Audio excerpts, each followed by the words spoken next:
As hy, goeienaand broers en susters, ook vir julle wat vanaand aanlyn ingeskakel is. Ons het 'n paar kinders ook vanaand hier, is lekker dat my katkisante ook hier is. Baie welkom by ons tweede Pinkster byeenkoms vir hierdie jaar. Julle sal onthou, ons het gisteraand begin deur 'n bietjie saam te gesels oor die geloofsbelydenis van Nisea. En ons het vir mekaar gesê, ons is hierdie jaar, omdat dit die 1700ste verjaarsdag van die belydenis van Nisea is, staan ons hierdie jaar in Pinkster by die bewoording, by die belydenis van Nisea spesifiek stil. Ons het gisteraand begin by die eerste gedeelte van daardie belydenis, waarin ons bely dat ons glo dat God ons Vader is en dat ons sy kinders is.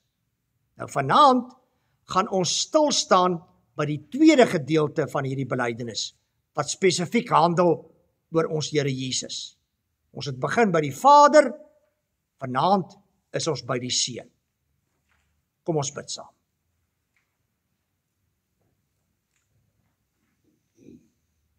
Liewe Here Jesus, ons gaan vanaand weer oor U lees, en oor U dink, en oor U bid. U is vir ons baie bekend.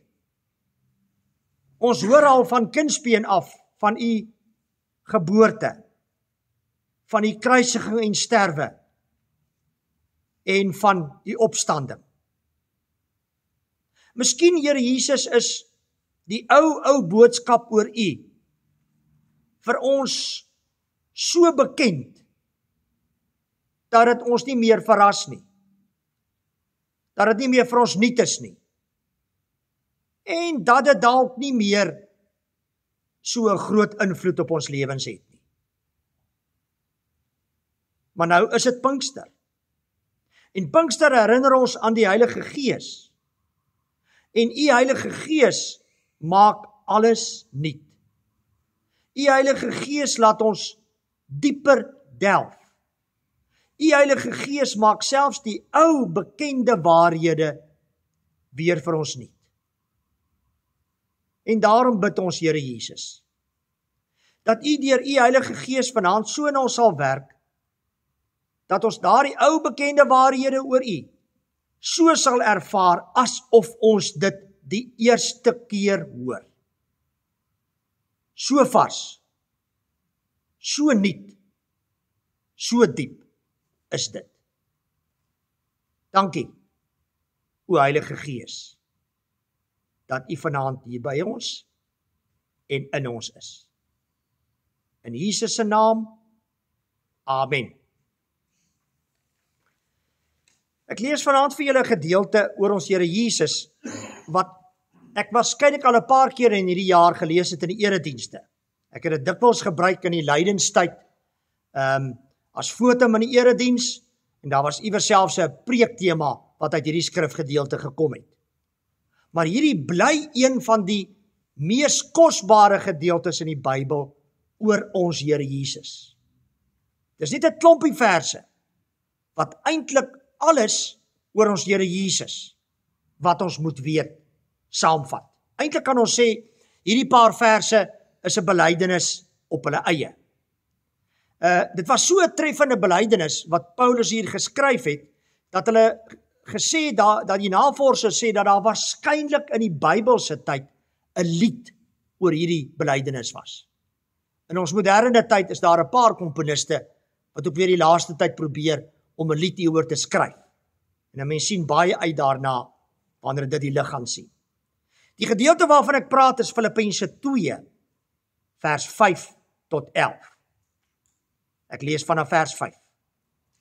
En hier sê Paulus: dieselfde gesindheid moet in julle wees wat daar ook in Christus Jesus was.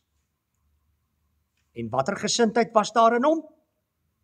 Hy wat in die gestalte van God was, het sy bestaan op godgelyke wyse nie beskou as iets waarin hy hom moes vasklem nie. Maar hy het homself verneder deur die gestalte van 'n slaaf aan te neem en aan mense gelyk te word. En toe hy as mens verskyn het, het hy homself verder verneder. Hy was gehoorsaam tot aan die dood, ja, die dood aan die kruis. Daarom het God hom ook tot die hoogste eer verhef en hom die naam gegee wat bo elke naam is, sodat in die naam van Jesus elkeen wat in die hemel en op die aarde en onder die aarde is, die knie sou buig en elke tong sou erken, Jesus Christus is die Here, tot eer van God die Vader. Tot sover ons skriflesing. Vanaand staan ons stil by die tweede tema van die belydenis van Nicea, naamlik dat Jesus Christus, die Seun van God, mens geword het en aan die kruis gesterf het terwille van ons verlossing en opgestaan het sodat ons ook kan opstaan. Alle gelowiges reg oor die wêreld bely hierdie belydenis sedert die jaar 325 na Christus, toe hierdie belydenis opgestel is, 1700 jaar terug. Dit was juist die doel van hierdie belydenisskrif, wat tydens die synode in daardie tyd opgestel is, wat deur keiser Konstantinopel belê is. Hy wou graag gehad het, hulle moes bepaal wat die waarheid is aangaande die drie-enige God, hoe ons dit moet verstaan, en hoe Jesus Christus daarby inpas. Maar nou moet ons vir mekaar sê, hierdie ouens het nou lank vergadering gehou. Hulle het gesê, daai synode was nie net 'n paar dae nie, dalk selfs 'n paar maande, of selfs langer gewees. Maar as ons oor Jesus praat, gaan dit nie net oor wat mense besluit in vergaderings nie. Jesus gaan nie net oor boeke wat oor hom geskryf is nie, dit alles. Maar Jesus gaan oor iemand wat elke faset van ons lewens beïnvloed. En kom ons kyk vanaand so 'n bietjie wat die geboorte en die sterwe en die opstanding van Jesus vir ons vandag in ons alledaagse lewe, van elke dag, ook môre op hierdie Woensdag, die 4de Junie, kan beteken. Die belydenis van Nicea begin met die belydenis oor Jesus met die woorde: God uit God, lig uit lig, waaragtige God uit waaragtige God. Dit stel uit die staanspoor vir ons duidelik wat die diepste waarheid oor Jesus is. Naamlik dat hy volledig God is en terselfdertyd ook volledig mens. Dit moet ons nooit vergeet nie. Dit maak Jesus wie hy is. God en mens. In Jesus Christus het God Immanuel geword. Julle weet ons Immanuel beteken God met ons. So lees ons in Matteus 1 vers 23.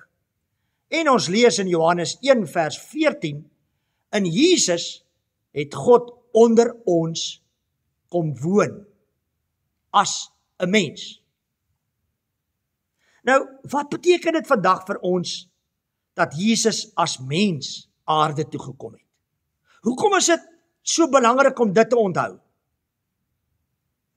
Die menswording van Jesus, die feit dat Jesus Christus 'n mens geword het, beteken dat God uit die hemel uitgekom het en nou op aarde saam met ons leef. Voortaan sou God nie meer daar ver in die hemel wees nie. In Jesus het hy deel geword van ons alledaagse bestaan, sodat hy eerstaan sou ervaar wat ons elke dag deurmaak. Deur sy eie pyn verstaan hy ons pyn. Deur sy eie verwerping voel hy ons verwerping. Deur sy eie lyding ervaar hy ons lyding. In 'n wêreld waar ons dikwels eensaam en alleen voel, verseker sy menswording ons dat ons nooit alleen is nie. Hy, die God van hemel en aarde, is altyd by ons. Met sy menswording, met die feit dat God deur sy seun 'n mens geword het, bevestig Jesus hoe God eintlik voel oor die mens, wat die kroon van die skepping is.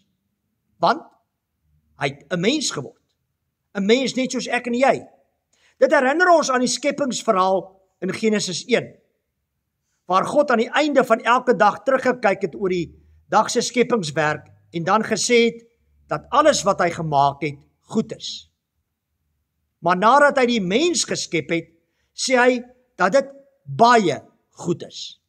So lees ons in Genesis 1 vers 31. Die mens, ons, ook jy, is die toppunt van God se skepping. En daarom is die mens, ons, ook jy, vir God so belangrik, so waardevol, so kosbaar, dat hy sy eniggebore seun gestuur het, om vir ons, vir jou, vir my, aan die kruis te sterf. Dis hoe waardevol, dis hoe kosbaar hy vir ons is, dis hoe lief hy vir ons is. Hy het nie net 'n mens geword soos ons nie, hy het ook vir ons aan die kruis kom sterf. Nou as ons dit onthou oor onsself, waaroor ons baie dankbaar is, het daar ook vir ons 'n uitdaging wanneer ons na mense rondom ons kyk. Want as ons so na onsself deur God se oë kan kyk, beteken dit dat ons ook na ander mense op dieselfde manier deur God se oë moet kyk. Dat ons hulle ook moet sien as baie goed.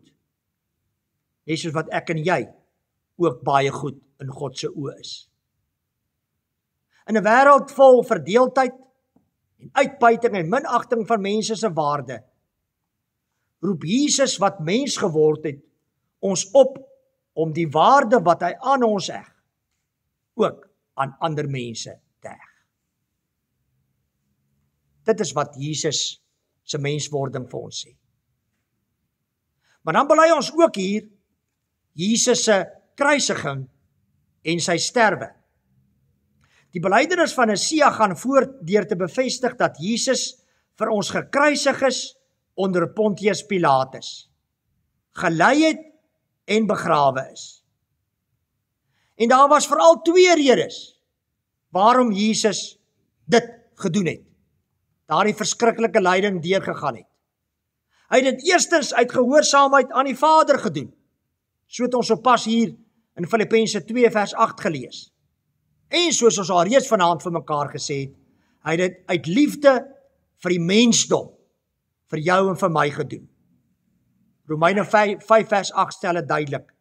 God bewys sy liefde vir ons juis hierin, dat Christus vir ons gesterf het, toe ons nog sondaars was. Christus se sterwe aan die kruis was die bewys van die grootsheid van sy liefde vir ons. Jesus het ons straf op hom geneem, toe hy aan die kruis gesterf het. En daardeur het hy vergifnis vir ons sonde bewerk, en kan ons nou vry van skuldgevoelens en veroordeling leef, met die wete dat God ons oneindig lief het.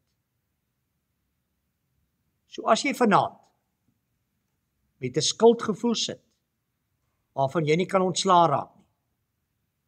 As jy vanaand met veroordeling sit oor jouself, miskien omdat ander mense jou veroordeel, kan jy weet, as Jesus in jou hart is, kan jy van daardie skuldgevoel ontslaa raak. En kan jy van daardie selfveroordeling, kan jy wegjaag. Want dit is nie hoe Jesus oor jou voel nie. Hy het vir jou gewys hoe hy oor jou voel, toe hy vir jou aan die kruis gesterf het. Die kruis is ook vir ons 'n simbool van Christus se liefde vir verlore mense. Ja, dit is 'n liefde wat vrede tussen ons en God kom herstel het. 'n Liefde wat daartoe gelei het dat ons weer met vreugde in 'n liefdevolle verhouding met God kan leef. Maar die kruis herinner ons ook dat ons geroep is om dieselfde liefde teenoor ander te bewys. In 'n wêreld waar dit elke man vir homself is, word ons opgeroep om soos Jesus lief te hê. Kruisliefde, want dis wat Jesus se liefde is 'n selfopofferende liefde. Dit beteken nie dat ons 'n vloerlap of slaansak vir ander moet wees nie. Dit beteken eerder dat ons kies om ander te vergewe, selfs die wat iets teen ons gedoen het.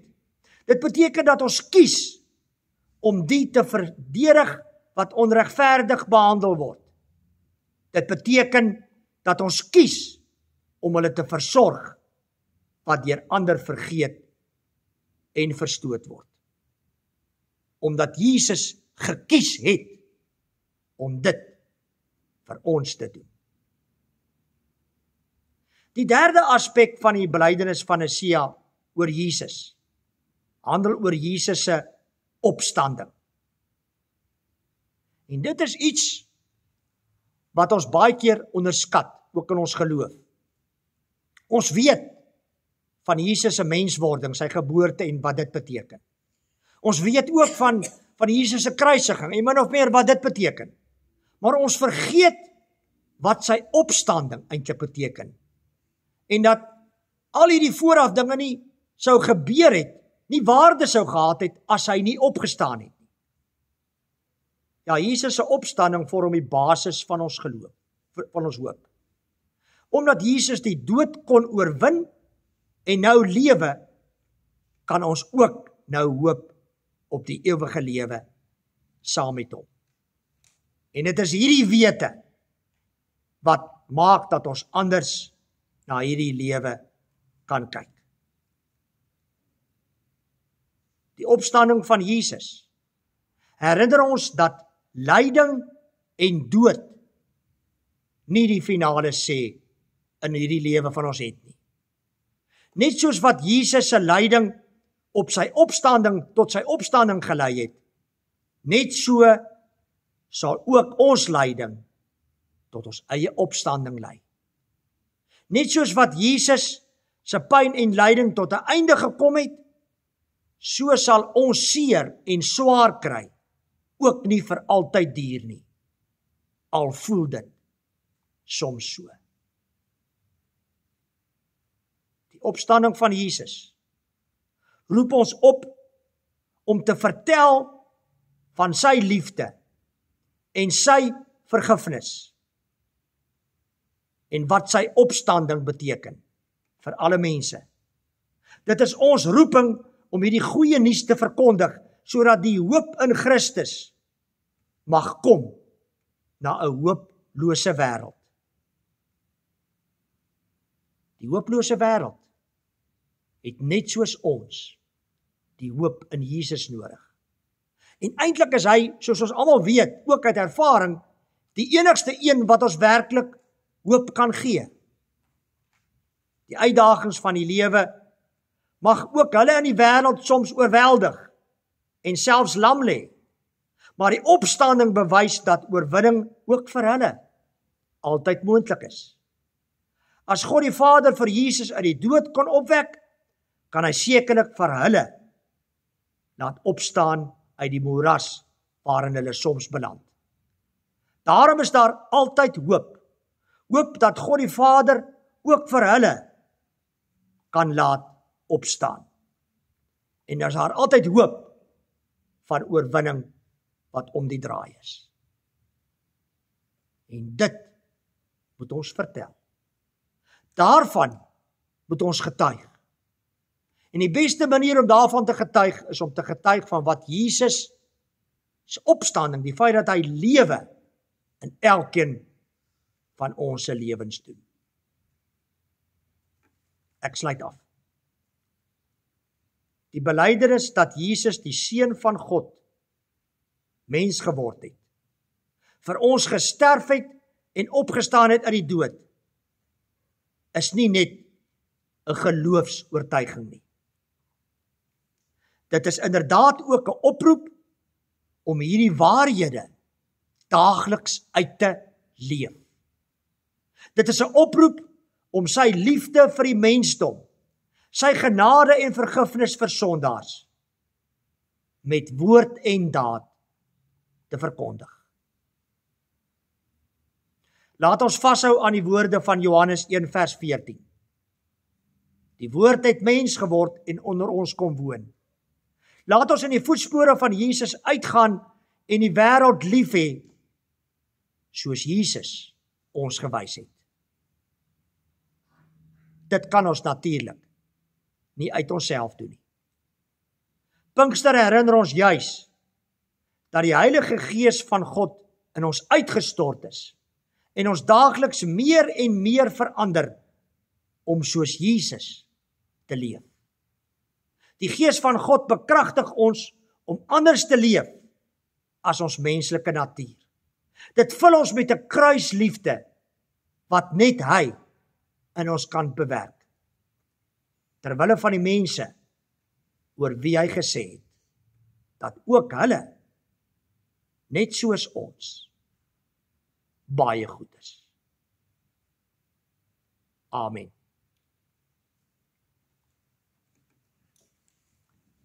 Ons gaan nou vir mekaar 'n paar minute gee van diep denke, meditasie, as mense dit so wil noem. En ook geleentheid gee om daar in jou hart, hier waar jy in die stoele sit in die kerk, of daar by jou huis, op jou bed, in jou sitkamer, waar ook al. Ek gaan julle voorgaan met 'n paar gedagtes, wat ek na aanleiding van vanaand se boodskap oor Jesus met julle wil deel. Stel jou gedagtes oop daarvoor. Laat die Heilige Gees nou met jou werk en reageer ook in gebed, soos hy vanaand vir jou lei. Kom ons sit elkeen gemaklik. As dit jou gaan help, kan jy selfs jou oë toemaak, as dit jou gaan help om meer op die Heilige Gees gefokus te wees. Ek wil begin deur vir ons elkeen te vra, hoe raak of beïnvloed hierdie 3 aspekte van Jesus jou lewe? Die feit dat hy mens geword het, die feit dat hy gesterf het en begrawe is, en die feit dat hy opgestaan het. Ons het so hier en daar ietsie met mekaar vanaand daaroor gedeel. Hoe raak dit jou? Wat 'n verskil maak dit jou? Hoe gaan dit vanaand 'n verskil maak as jy daar by jou huis is, dalk alleen is? Hoe gaan dit môre 'n verskil maak wanneer jy die nuwe dag met al sy uitdagings gaan hanteer? Hoe gaan Jesus, deur dit alles wat hy gedoen het, in jou die verskil maak? Dink 'n bietjie daaroor.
Dit is Jesus. Nou kan jy bietjie aan jouself dink. Wat in jou lewe sukkel jy mee? Wat in jou lewe is op hierdie oomblik vir jou 'n uitdaging? Dalk selfs 'n krisis. Waaroor bekommer jy jou? Wat veroorsaak dat jy op hierdie oomblik dalk nie altyd lekker slaap of heeltemal afskakel nie? Jesus het vanaand vir jou gesê dat hy net soos jy 'n mens was. En daarom verstaan hy waardeur jy gaan. Jesus het vanaand vir jou gesê dat jy nooit hoef te twyfel aan sy liefde vir jou nie. Al voel dit nie so nie. Dink net aan sy kruisiging en sterwe ter wille van jou en vir jou. En hy het ook vir jou gesê, hy weet van jou lyding, maar daar is uitkoms. Daar is altyd uitkoms. Daar's altyd oorwinning oor lyding. Al is dit nie in hierdie lewe nie, dan is dit verseker vir ewig daar by hom. Dit waarborg hy deur sy opstanding. Neem nou dit, waarin jy nou net gesit en dink het in jou eie lewe, en gee dit vir die Here. En vra hom om jou daarmee te help. Vra hom dat jy sal voel hoe hy by jou is, ook in hierdie spesifieke situasie. En hoe hy jou dra. Vra hom vir uitkoms om jou hiermee te help.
In ons gedagtes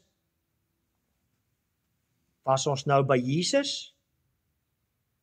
Ons was by onsself terwyl ons nog by Jesus gebly het. En nou gaan ons in ons gedagtes bietjie weier beweeg. Dink aan iemand spesifiek wat jy weet tans in nood is. Dis my gebed dat die Heilige Gees vir jou nou iemand spesifiek op die hart sal hê. Dat jy daardie persoon sal sien. Die uitdrukking in sy of haar oë. Die smeeking om hulp. Dat jy sy of haar stem duidelik sal hoor.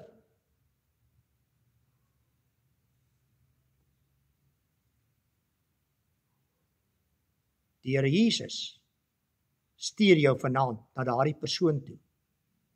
Want sien, Jesus is nie net daar en hier vir jou nie. Ja, vir jou ook. Maar deur jou is hy ook daar vir ander mense. Daardie persoon wat die Heilige Gees nou in jou gedagtes so duidelik neergesit het.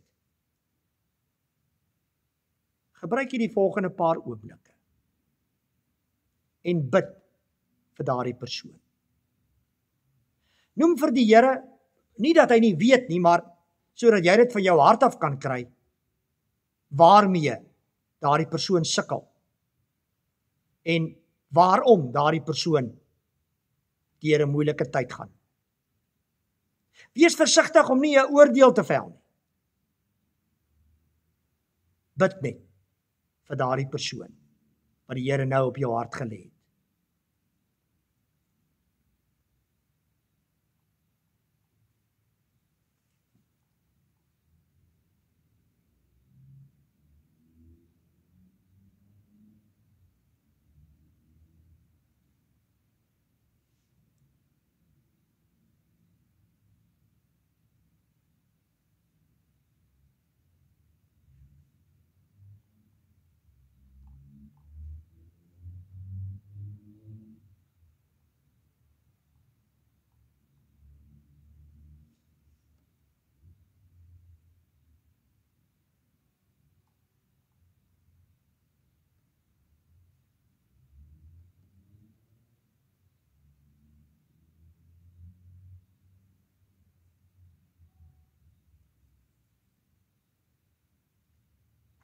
En vra nou vir die Here Jesus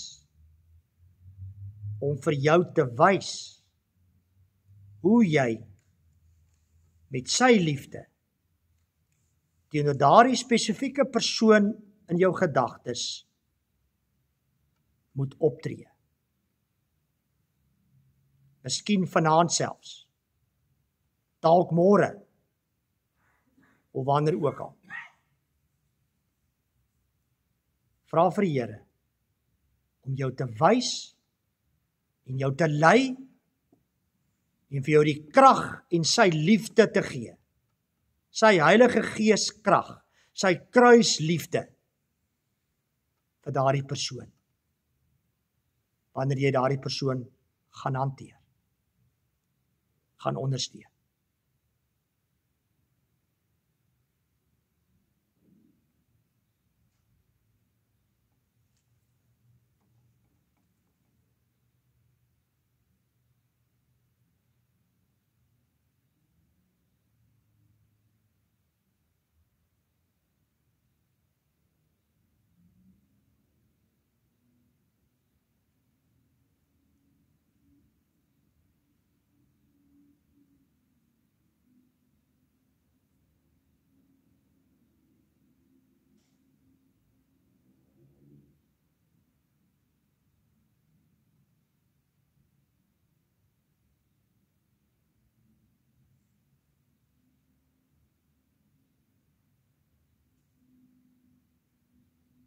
Amen. En kan ons met 'n ander lied afsluit as die bekende lied Jesus groot bo almal. Bladsy 110 en daar is dit nommer 23. Want as ons so aan ons Here Jesus dink en aan onsself en aan die wêreld, dan besef ons hoe groot en hoe wonderlik, en hoe liefdevol, en hoe genadig hy werklik is. Kom ons staan, en dan sing ons hierdie lied. Jesus, groot bo almal, sterke verlosser, magtige Heer en Heiland, Immanuel, God is met ons, reddende Here, lewende woord. Kom ons sing hom nog een keer. Jesus, groot bo almal, sterke verlosser, magtige Heer en Heiland, Immanuel, God is met ons, reddende Here, lewende woord. Hemelvader, U genade, Here Jesus, U liefde en Heilige Gees, U gemeenskap is met elkeen van ons en ook met hulle, elkeen daar buite. Amen. Dankie. Mooi aand vir julle verder.